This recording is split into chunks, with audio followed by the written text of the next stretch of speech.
Hello, my name's Gavin.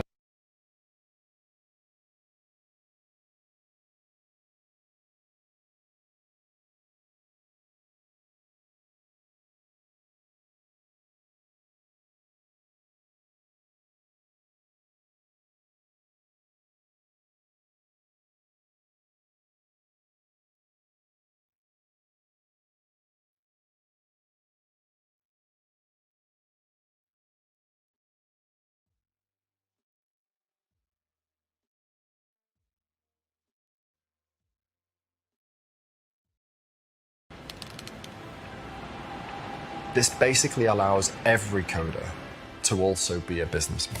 And it's a self-sovereign, autonomous, economically strong business. You heard the phrase like, the pen is mightier than the sword. Well, the keyboard's going to become even mightier than the pen pretty soon. The world, in some sense, belongs to coders.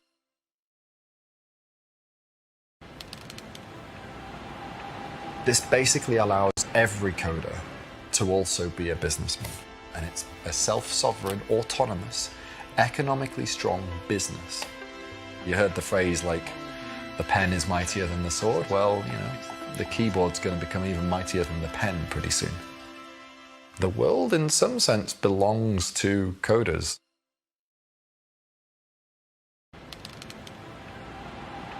This basically allows every coder to also be a businessman. And it's a self-sovereign, autonomous, economically strong business. You heard the phrase like, the pen is mightier than the sword. Well, the keyboard's going to become even mightier than the pen pretty soon. The world, in some sense, belongs to coders. Hello, my name's Gavin Wood. Thanks for having me at Unitize, and greetings from Berlin. I'd like to take my time today to talk a little about governance, and particularly Polkadot's governance, since it will be launching very soon now. It's around a month since we launched the first chain candidate for Polkadot, so basically the first attempt, hopefully the only attempt, and so far Polkadot's launch process is going very well. We're in phase 2 at the moment, whereby we have switched to the nominated proof of stake consensus system, away from originally a proof of authority consensus system. And we now have 200 validators who are maintaining the network, processing blocks and transactions.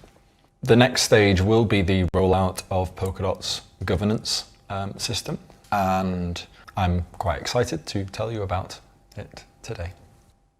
I think initially it's helpful for us to talk a little bit about why governance is important. So what is governance? So governance is, there's a few definitions that you can go by. Here's a couple of them. Governance is the way that rules, norms and actions are structured, sustained, regulated and held accountable. That's from Wikipedia. The United Nations, on the other hand, says that governance has been defined as the rules of a political system to solve conflicts between actors and adopt decision. So, in both of these definitions, we see that there's like a system of rules. We talk about rules, rules about making decisions, with the participants of those sort of decisions being held accountable. So this rules, decisions and accountability seem to be fairly common throughout what the mainstream definitions of governance are. In the context of technology, decisions really tend to fall into the evolution of standards and protocols.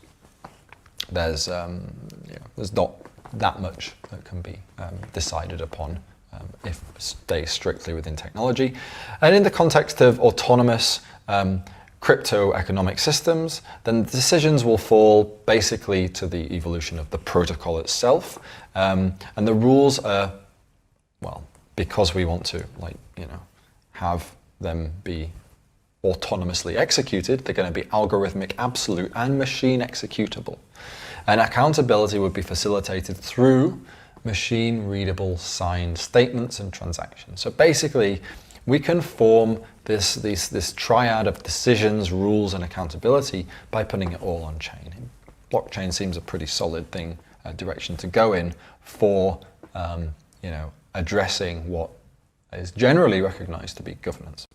So in short, what is governance? Well, it's the rules over the system rather than the rules within the system, right? And it's really important to understand the distinction between over the system and within the system, right? Within the system is like the rules for, to take a country as an example, like a typical rule of law country.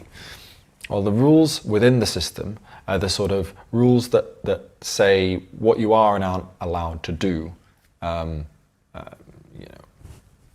when you walk down the street, in terms of civil contracts, whatever, when you're interacting with everyone else in the world.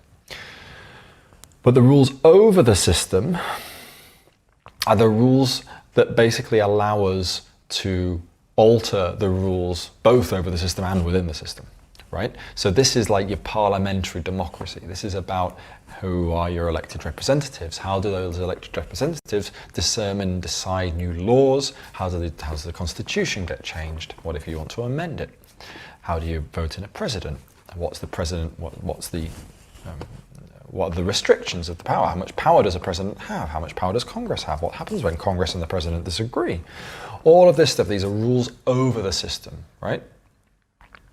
Now, it might, we kind of sludge them all together and just call it the law, but actually it makes a lot of sense to think of, well, what part of the law is sort of able to change itself, the law in general, and what part of the law is just sort of by the by, running day by day, bread and butter stuff. And as far as blockchain is concerned, so far at least, we've only done the by the by, day by day, bread and butter stuff. We haven't really thought about how blockchain can be used as a means of actually evolving the rules of the blockchain, evolving the nature of the business logic of the blockchain.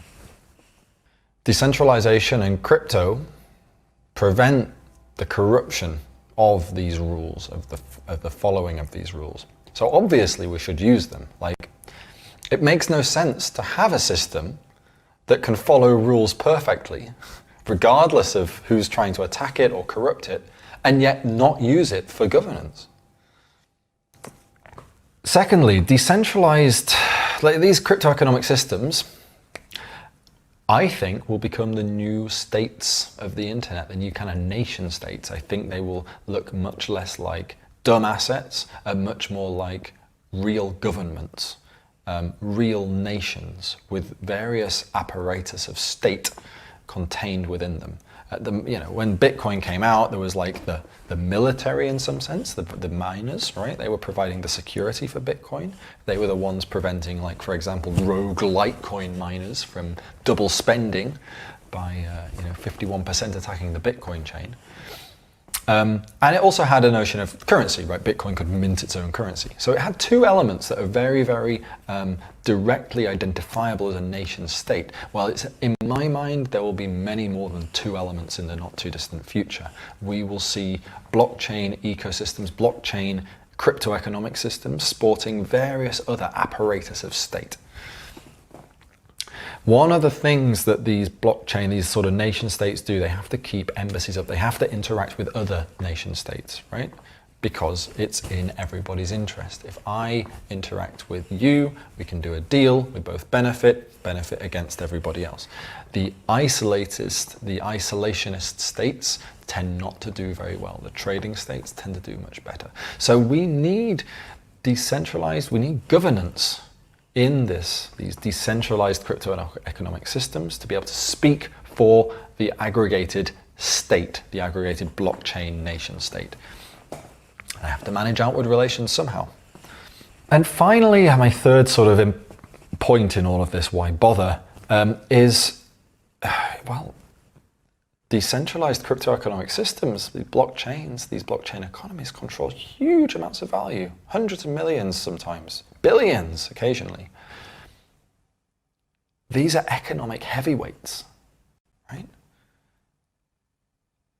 And it makes no sense for this huge amount of market capitalization not to be put to use.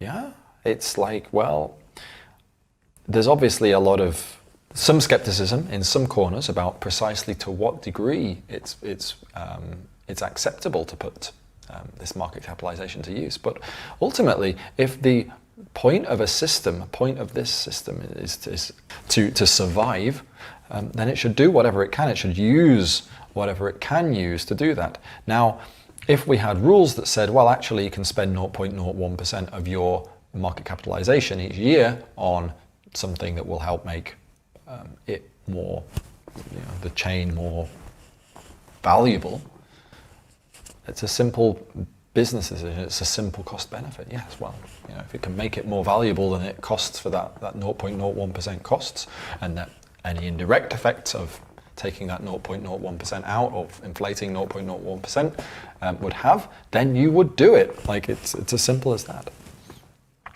So governance is critical. Governance is basically the means of speaking out as on behalf of the crypto-economic system, as a way of the internal elements, the internal stakeholders of the crypto-economic system coming together and determining what this 0.01% should be. Maybe it's that, maybe it's 0.1%, maybe it's 0.001%, maybe it's 0%, maybe they really don't want to do anything. But nonetheless, it should be a decision made by the stakeholders. It's not enough just to say, well, we decided in our protocol that it will never be done. Because if every protocol does that and one protocol doesn't, it's likely that one protocol will win out, just by being more flexible.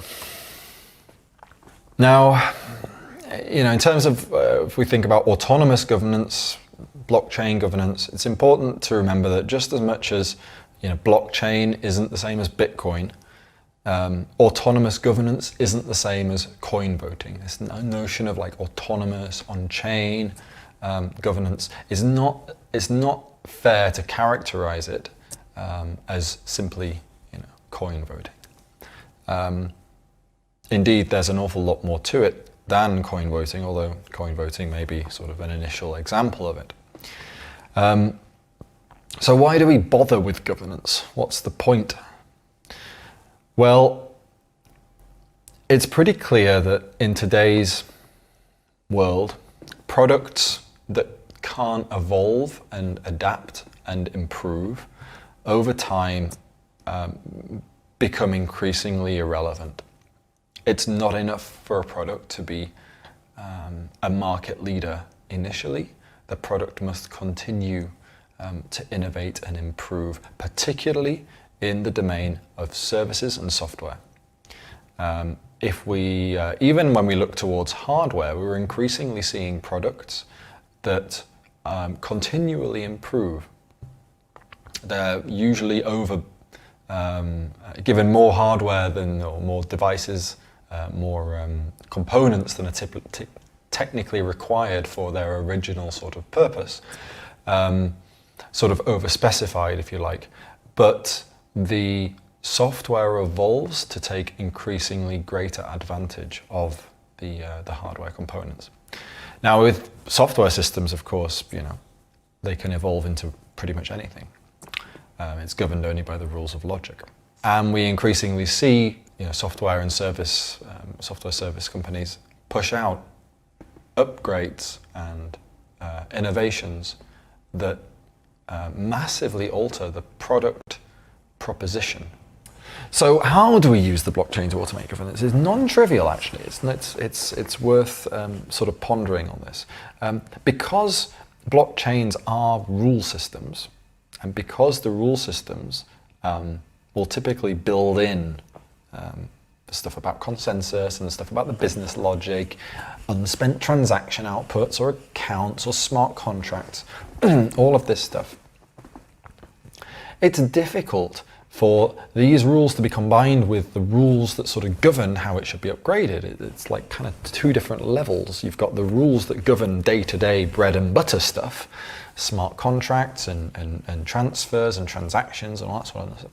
But you also need the rules that can change that stuff and also change the rules for changing that stuff. It all gets very mind-boggling. it's no surprise that we haven't really kind of invented it yet, because it's actually quite sort of odd, it's strange, it's recursive, right? So if we look at how the traditional model, Bitcoin, Ethereum and so on, then we got this protocol, and then we got sort of, some cloud of indecision eventually. Has lots of sort of people voting or with sentiment in lots of different directions. The traditional model is for them basically, ultimately, be very, very slow, not really very, nothing really happening, and then to slowly fork off in different directions. And we've seen that with Ethereum, there's forks of Ethereum, there's numerous forks of Bitcoin, basically because governance didn't deliver, right? There was no way of the stakeholders coming together under a common rule set and working out what decisions should actually be made and what timeline and all the rest of it. Well, Polkadot is a meta protocol. Now what this means is the only bit that's actually fixed in Polkadot is the very, very, very bottom, right? The bit that we don't have any of the parachain stuff or smart contracts or even balances or balance transfers. None of this stuff exists at the meta protocol level. The meta protocol level is the very, very basic building blocks that you could build something like Polkadot with. It doesn't really define anything except very basic kind of notion on how to agree on the history of the blockchain history, right? But it doesn't have anything, any say in what the blocks mean, what the transactions do. It doesn't even really know about transactions. And it's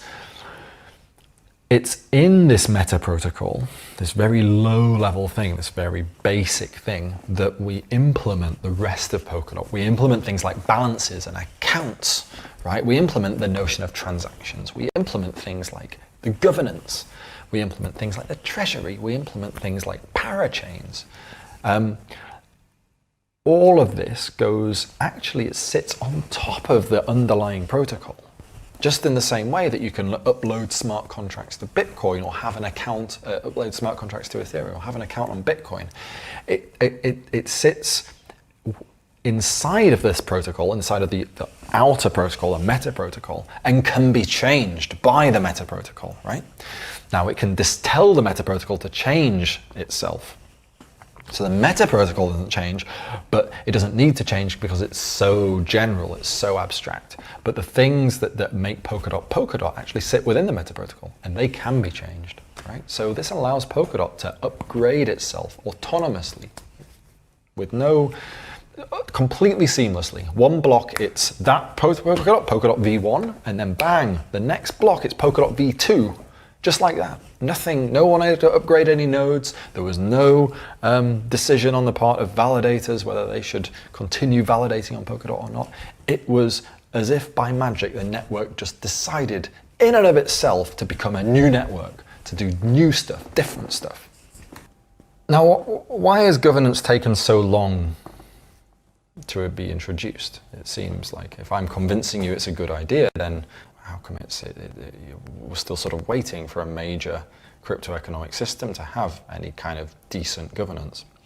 Well, it's firstly a very clear indicator that this is an immature ecosystem. 10 years since Bitcoin has passed, 5 years since Ethereum has been launched. It's not that long. It's a fairly long period of time in software engineering perhaps, but it's not so long if we think about it in terms of discovering an entire subject. It was always unclear, even back when we were sort of trying to design Ethereum, what requirements there might be for future compatibility, like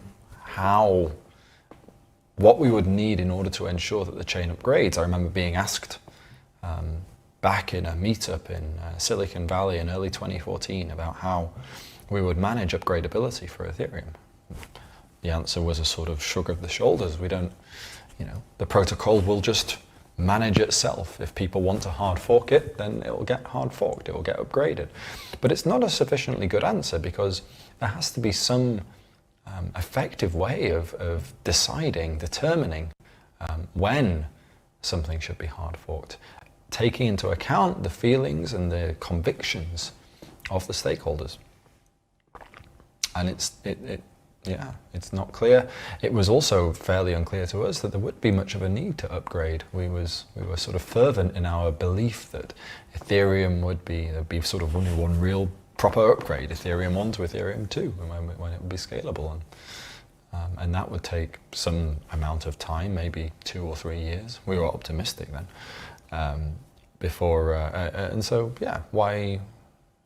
Why would we spend a lot of time trying to consider this? In retrospect, I think it was a valid sort of position to take. We had many other more important things to be considering. But time has passed, and it's time to sort of address this shortfall, this shortcoming.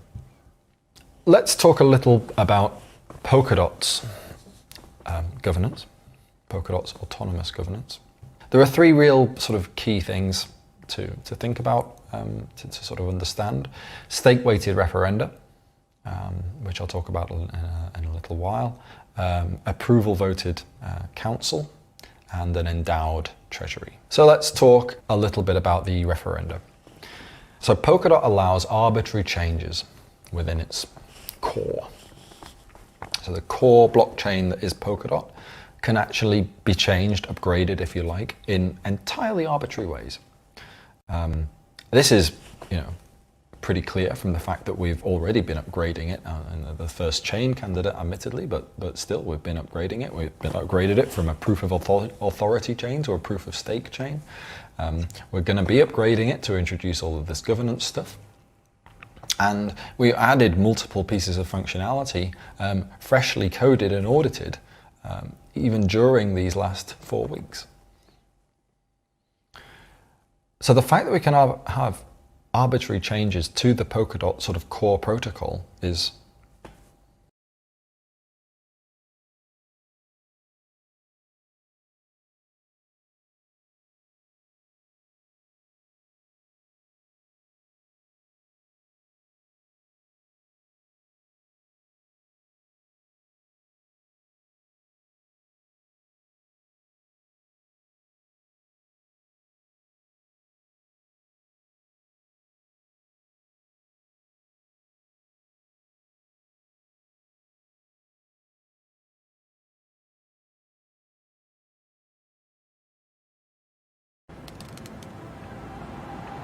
This basically allows every coder to also be a businessman, and it's a self-sovereign, autonomous, economically strong business.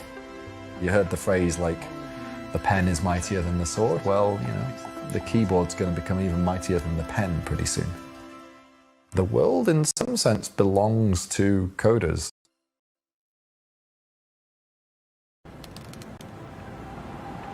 This basically allows every coder to also be a businessman, and it's a self-sovereign, autonomous, economically strong business. You heard the phrase like, the pen is mightier than the sword? Well, the keyboard's going to become even mightier than the pen pretty soon. The world, in some sense, belongs to coders.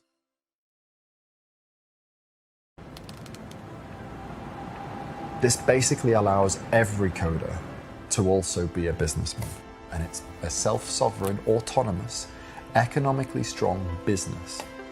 You heard the phrase like, the pen is mightier than the sword? Well, the keyboard's going to become even mightier than the pen pretty soon. The world, in some sense, belongs to coders.